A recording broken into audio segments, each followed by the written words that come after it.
Una mirada de fe y esperanza presenta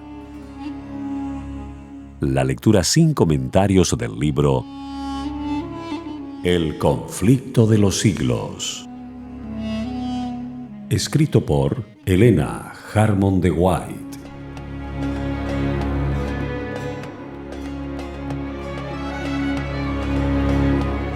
Capítulo 3. Una era de tinieblas espirituales.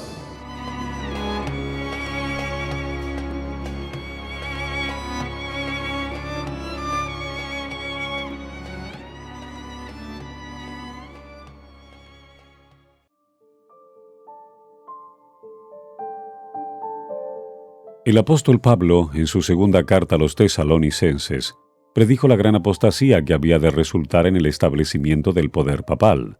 Declaró respecto al día de Cristo: ese día no puede venir sin que venga primero la apostasía, y sea revelado el hombre de pecado, el hijo de perdición, el cual se opone a Dios, y se ensalza sobre todo lo que se llama Dios, o que es objeto de culto, de modo que se siente en el templo de Dios, ostentando que Él es Dios. Segunda de Tesalonicenses 2, 3 y 4.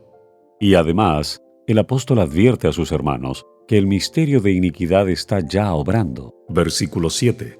Ya en aquella época veía él que se introducían en la iglesia errores que prepararían el camino para el desarrollo del papado.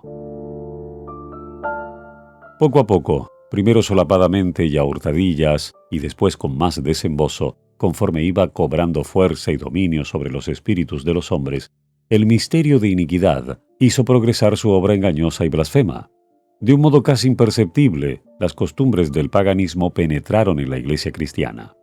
El espíritu de avenencia y de transacción fue coartado por algún tiempo por las terribles persecuciones que sufriera la iglesia bajo el régimen del paganismo.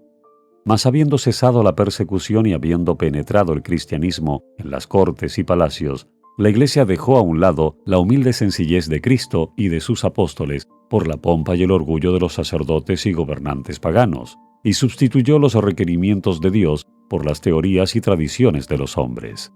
La conversión nominal de Constantino a principios del siglo IV causó gran regocijo, y el mundo, disfrazado con capa de rectitud, se introdujo en la iglesia. Desde entonces, la obra de corrupción progresó rápidamente. El paganismo, que parecía haber sido vencido, vino a ser el vencedor. Su espíritu dominó a la iglesia. Sus doctrinas, ceremonias y supersticiones se incorporaron a la fe y al culto de los que profesaban ser discípulos de Cristo. Esta avenencia entre el paganismo y el cristianismo dio por resultado el desarrollo del hombre de pecado, predicho en la profecía como oponiéndose a Dios y ensalzándose a sí mismo sobre Dios. Ese gigantesco sistema de falsa religión es obra maestra del poder de Satanás, un monumento de sus esfuerzos para sentarse él en el trono y reinar sobre la tierra según su voluntad. Satanás se había esforzado una vez por hacer transigir a Cristo. Vino a donde estaba el Hijo de Dios en el desierto para tentarle, y mostrándole todos los reinos del mundo y su gloria, ofreció entregárselo todo, con tal que reconociera la supremacía del príncipe de las tinieblas. Cristo reprendió al presuntuoso tentador y le obligó a marcharse. Pero al presentar las mismas tentaciones a los hombres, Satanás obtiene más éxito. A fin de asegurarse honores y ganancias mundanas, la iglesia fue inducida a buscar el favor y el apoyo de los grandes de la tierra, y habiendo rechazado de esa manera a Cristo, tuvo que someterse al representante de Satanás, el obispo de Roma. Una de las principales doctrinas del romanismo enseña que el Papa es cabeza visible de la Iglesia Universal de Cristo y que fue investido de suprema autoridad sobre los obispos y los pastores de todas las partes del mundo. Aún más, al Papa se le han dado los títulos propios de la divinidad. Se le ha titulado Señor Dios el Papa y se le ha declarado infalible. Exige que todos los hombres se le rindan homenaje. La misma pretensión que sostuvo Satanás cuando tentó a Cristo en el desierto, la sostiene aún por medio de la Iglesia de Roma, y muchos son los que están dispuestos a rendirle homenaje. Empero los que temen y reverencian a Dios resisten esa pretensión, que es un desafío al cielo, como resistió Cristo las instancias del astuto enemigo.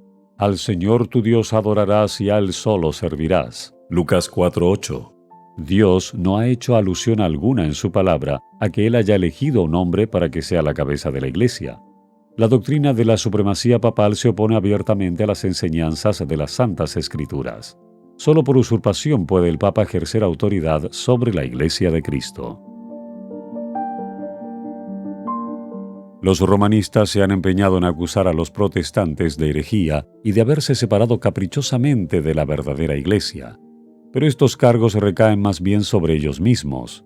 Ellos son los que arriaron la bandera de Cristo y se apartaron de la fe que ha sido una vez dada a los santos. Judas 3. Bien sabía Satanás que las Sagradas Escrituras capacitarían a los hombres para discernir los engaños de él y para oponerse a su poder. Por medio de la palabra fue como el mismo Salvador del mundo resistió los ataques del tentador. A cada asalto suyo, Cristo presentaba el escudo de la verdad eterna diciendo: «Escrito está». A cada sugestión del adversario oponía a él la sabiduría y el poder de la palabra. Para mantener su poder sobre los hombres y establecer la autoridad del usurpador papal, Satanás necesita que ellos ignoren las Santas Escrituras. La Biblia ensalza a Dios y coloca a los hombres, seres finitos, en su verdadero sitio. Por consiguiente, hay que esconder y suprimir sus verdades sagradas. Esta fue la lógica que adoptó la Iglesia romana. Por centenares de años fue prohibida la circulación de la Biblia. No se permitía a la gente que la leyese ni que la tuviese en sus casas. Y sacerdotes y prelados sin principios interpretaban las enseñanzas de ella para sostener sus pretensiones. Así fue como el Papa vino a ser reconocido casi universalmente como vicegerente de Dios en la tierra, dotado de autoridad sobre la Iglesia y el Estado. Una vez suprimido lo que descubría el error, Satanás hizo lo que quiso. La profecía había declarado que el papado pensaría mudar los tiempos y la ley. Daniel 7:25. No tardó en iniciar esta obra. Para dar a los convertidos del paganismo algo que equivaliera al culto de los ídolos y para animarles a que aceptaran nominalmente el cristianismo, se introdujo gradualmente en el culto cristiano la adoración de imágenes y de reliquias. Este sistema de idolatría fue definitivamente sancionado por decreto de un concilio general. Para remate de su obra sacrílega, Roma se atrevió a borrar de la ley de Dios el segundo mandamiento, que prohíbe la adoración de las imágenes, y a dividir en dos el último mandamiento para conservar el número de estos. El espíritu de concesión al paganismo fomentó aún más el desprecio de la autoridad del cielo. Obrando por medio de directores inconversos de la Iglesia, Satanás atentó también contra el cuarto mandamiento y trató de echar a un lado el antiguo sábado, el día que Dios había bendecido y santificado. Génesis 2, 2 y 3. Para colocar en su lugar el día festivo observado por los paganos como el venerable Día del Sol. Este intento no se hizo al principio abiertamente. En los primeros siglos, el verdadero día de reposo, el sábado, había sido guardado por todos los cristianos, los cuales, siendo celosos de la honra de Dios y creyendo que su ley es inmutable, respetaban escrupulosamente la santidad de sus preceptos. Pero Satanás procedió con gran sutileza por medio de sus agentes para llegar al fin que se propusiera. Para llamar la atención de las gentes hacia el domingo, fue declarado día de fiesta en honor de la resurrección de Cristo. Se celebraban servicios religiosos en ese día.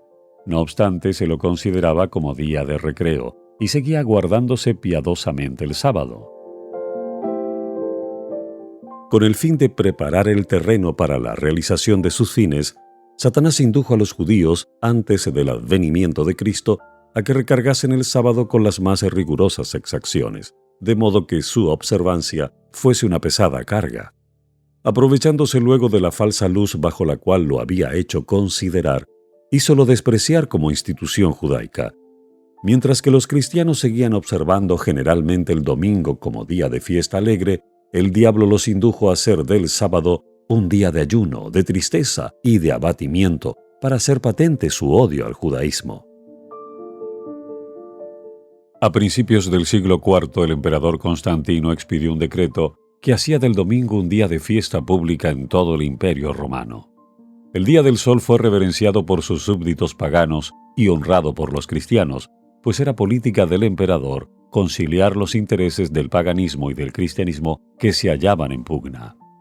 Los obispos de la Iglesia, inspirados por su ambición y su sed de dominio, le hicieron obrar así, pues comprendieron que si el mismo día era observado por cristianos y paganos, estos llegarían a aceptar nominalmente el cristianismo, y ello redundaría en beneficio del poder y de la gloria de la Iglesia.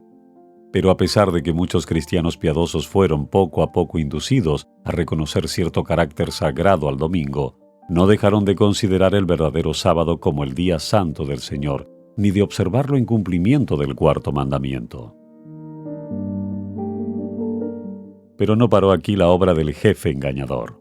Había resuelto reunir al mundo cristiano bajo su bandera y ejercer su poder por medio de su vicario, el orgulloso pontífice, que aseveraba ser el representante de Cristo. Realizó su propósito valiéndose de paganos semiconvertidos, de prelados ambiciosos y de eclesiásticos amigos del mundo. Convocábanse de vez en cuando grandes concilios en que se reunían los dignatarios de la Iglesia de todas partes del mundo. Casi en cada concilio el día de reposo que Dios había instituido era deprimido un poco más, en tanto que el domingo era exaltado en igual proporción. Así fue como la fiesta pagana llegó a ser honrada como institución divina, mientras que el sábado de la Biblia era declarado reliquia del judaísmo y se pronunciaba una maldición sobre sus observadores. El gran apóstata había logrado ensalzarse a sí mismo sobre todo lo que se llama Dios o que es objeto de culto. Segunda de Tesalonicenses 2:4. Se había atrevido a alterar el único precepto de la ley divina que señala de un modo infalible a toda la humanidad al Dios viviente y verdadero.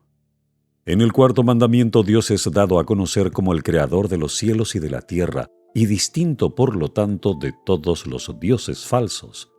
Como monumento conmemorativo de la obra de la creación, fue santificado el día séptimo como día de descanso para el hombre. Estaba destinado a recordar siempre a los hombres que el Dios viviente es fuente de toda existencia y objeto de reverencia y adoración. Satanás se esfuerza por disuadir a los hombres de que se sometan a Dios y obedezcan a su ley, y por lo tanto dirige sus golpes especialmente contra el mandamiento que presenta a Dios como al Creador. Los protestantes alegan ahora que la resurrección de Cristo en el domingo convirtió a dicho día en el día del Señor. Pero las Santas Escrituras en nada confirman este modo de ver. Ni Cristo ni sus apóstoles confirieron semejante honor a ese día. La observancia del domingo como institución cristiana tuvo su origen en aquel misterio de iniquidad, versículo 7, que ya había iniciado su obra en los días de San Pablo. ¿Dónde y cuándo adoptó el Señor a este hijo del papado? ¿Qué razón válida puede darse en favor de un cambio que las Santas Escrituras no sancionan? En el siglo VI, el papado concluyó por afirmarse. El asiento de su poder quedó definitivamente fijado en la ciudad imperial, cuyo obispo fue proclamado cabeza de toda la Iglesia. El paganismo había dejado el lugar al papado. El dragón dio a la bestia su poder y su trono y grande autoridad. Apocalipsis 13:2. Entonces empezaron a correr los 1260 años de la opresión papal, predichan las profecías de Daniel y en el Apocalipsis, Daniel 7:25 y Apocalipsis 13:5 al 7.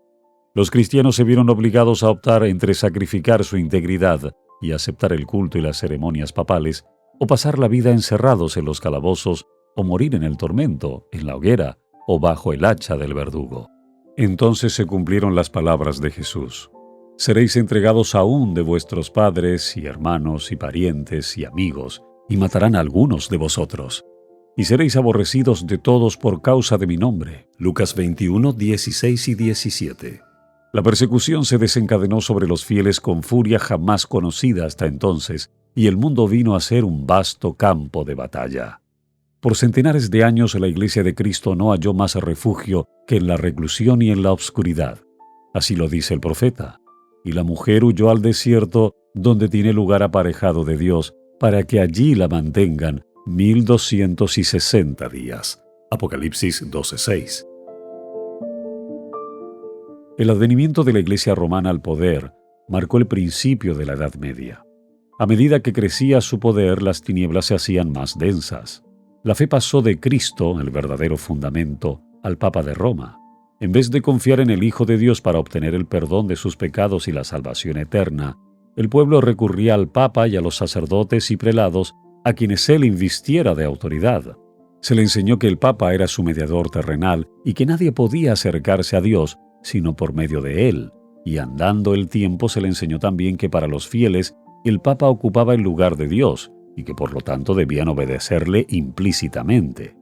Con solo desviarse de sus disposiciones, se hacían acreedores a los más severos castigos que debían imponerse a los cuerpos y almas de los transgresores.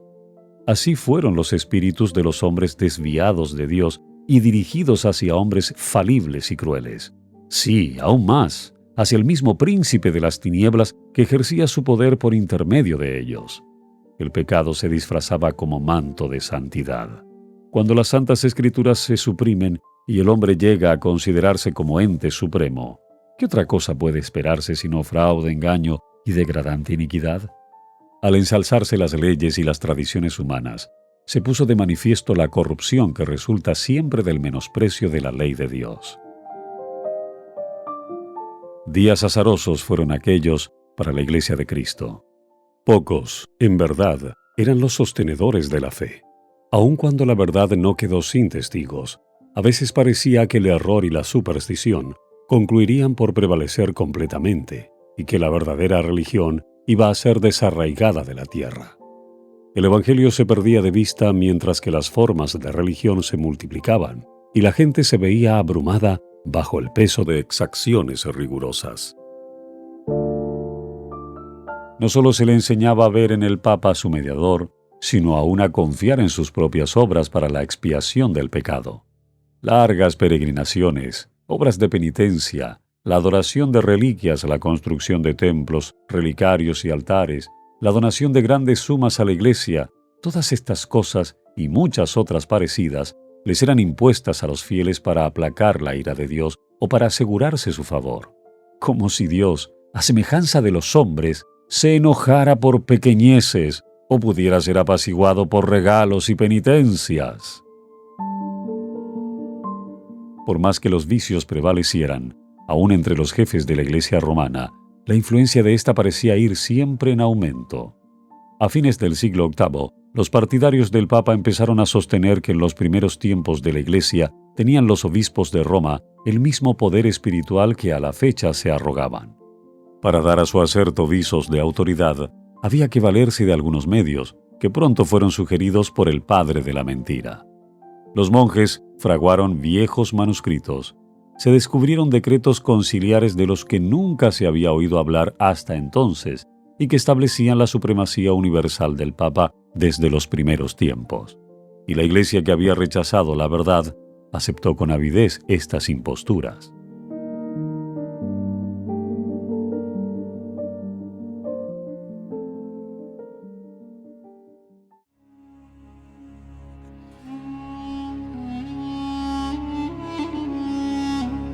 Seguimos presentando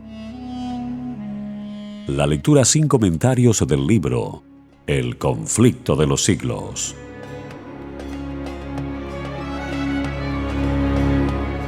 Capítulo 3. Una era de tinieblas espirituales.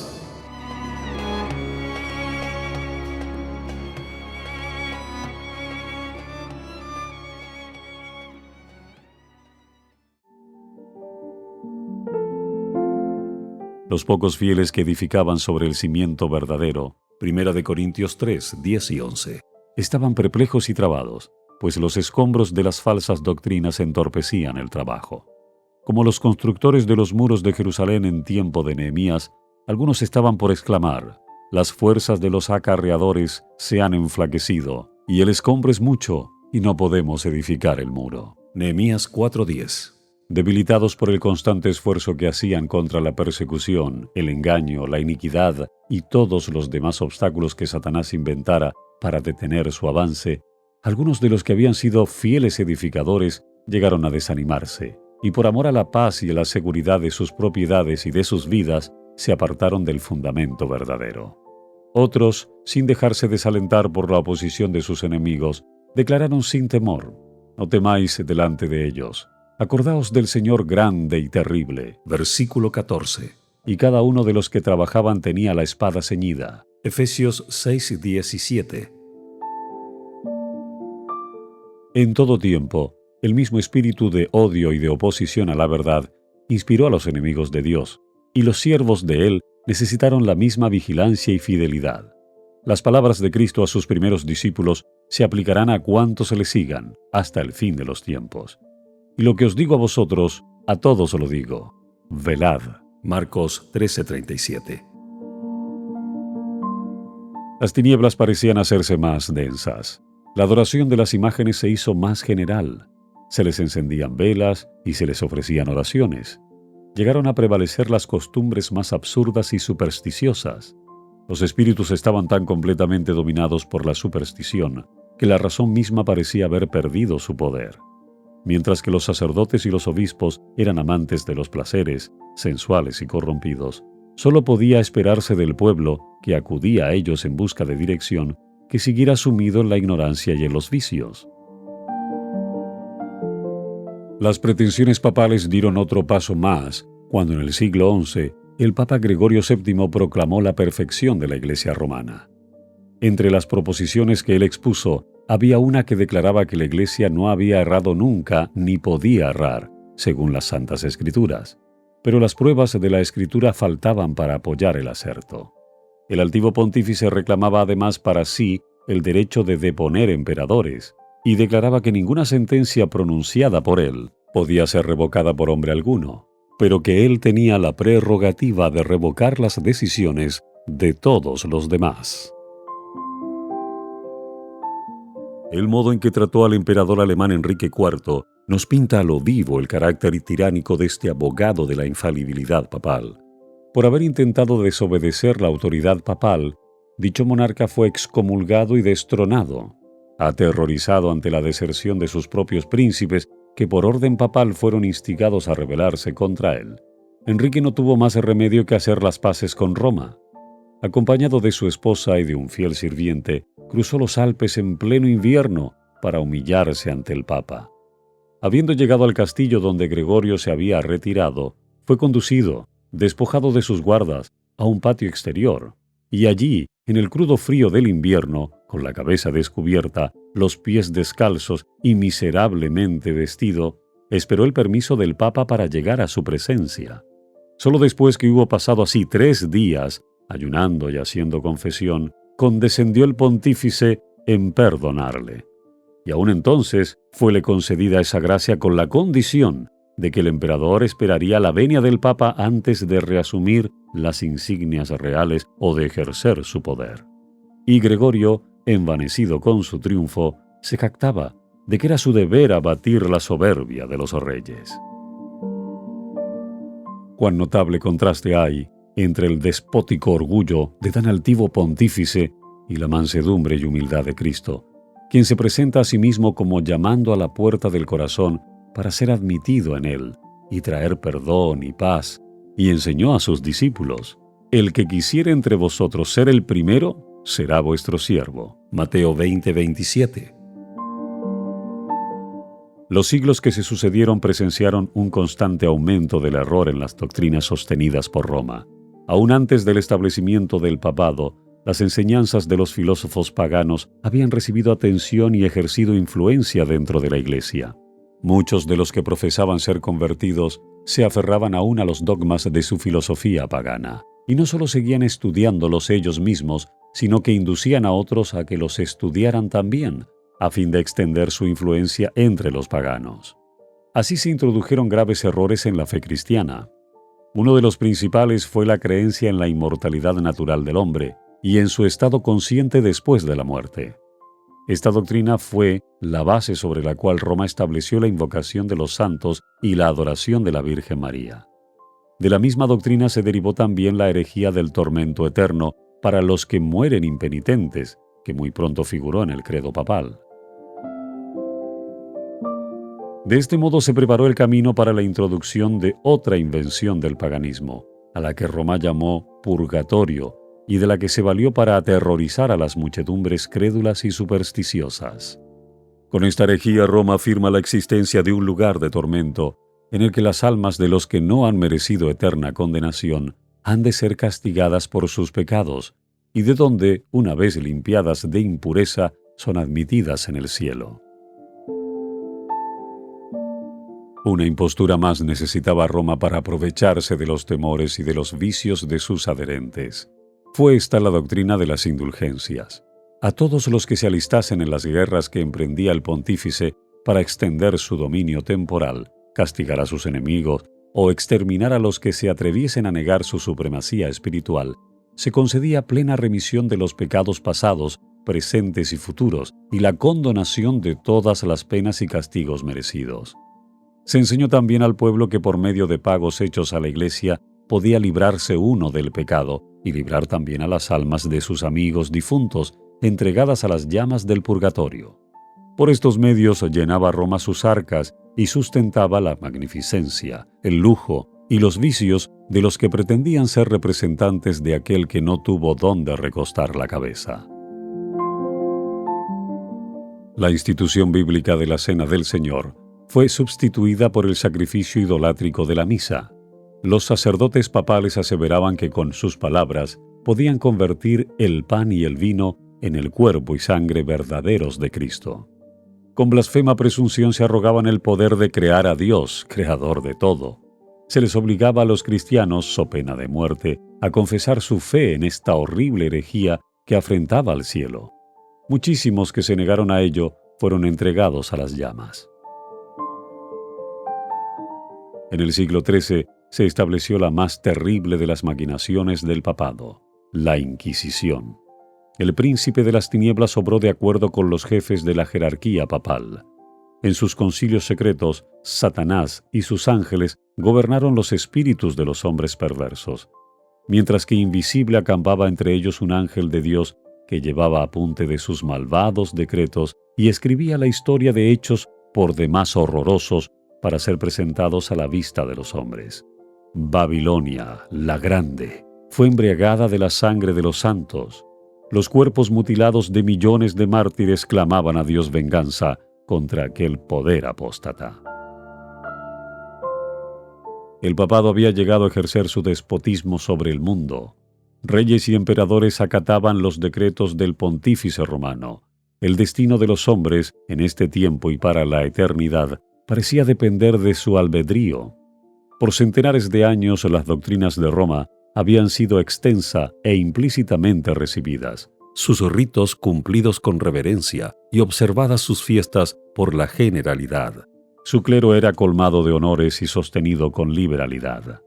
Nunca desde entonces ha alcanzado Roma tan grande dignidad, magnificencia ni poder. Mas el apogeo del papado fue la medianoche del mundo. Las sagradas escrituras eran casi desconocidas no solo de las gentes, sino de los mismos sacerdotes. A semejanza de los antiguos fariseos, los caudillos papales aborrecían la luz que habría revelado sus pecados. Rechazada la ley de Dios, modelo de justicia, ejercieron poderío sin límites y practicaron desenfrenadamente los vicios. Prevalecieron el fraude, la avaricia y el libertinaje. Los hombres no retrocedieron ante ningún crimen que pudiese darles riquezas o posición. Los palacios de los papas y de los prelados eran teatro de los más viles excesos. Algunos de los pontífices reinantes se hicieron reos de crímenes tan horrorosos que los gobernantes civiles tuvieron que procurar deponer a dichos dignatarios de la Iglesia como monstruos demasiado viles para ser tolerados. Durante siglos, Europa no progresó en las ciencias, ni en las artes, ni en la civilización. La cristiandad quedó moral e intelectualmente paralizada. La condición en que el mundo se encontraba bajo el poder romano resultaba ser el cumplimiento espantoso e impresionante de las palabras del profeta Oseas. Mi pueblo está destruido por falta de conocimiento. Por cuanto tú has rechazado con desprecio el conocimiento de Dios, yo también te rechazaré. Puesto que te has olvidado de la ley de tu Dios, me olvidaré yo también de tus hijos. No hay verdad, y no hay misericordia, y no hay conocimiento de Dios en la tierra. No hay más que perjurio y mala fe, y homicidio y hurto y adulterio. rompen por todo, y un charco de sangre toca a otro. Oseas 4:6 y 1 y 2. Tales fueron los resultados de haber desterrado la palabra de Dios.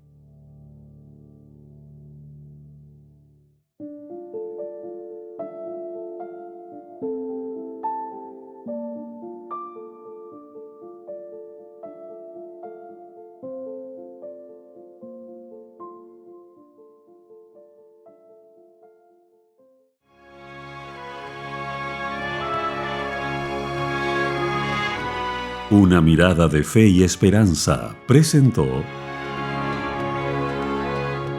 La lectura sin comentarios del libro El conflicto de los siglos, escrito por Elena Harmon de White.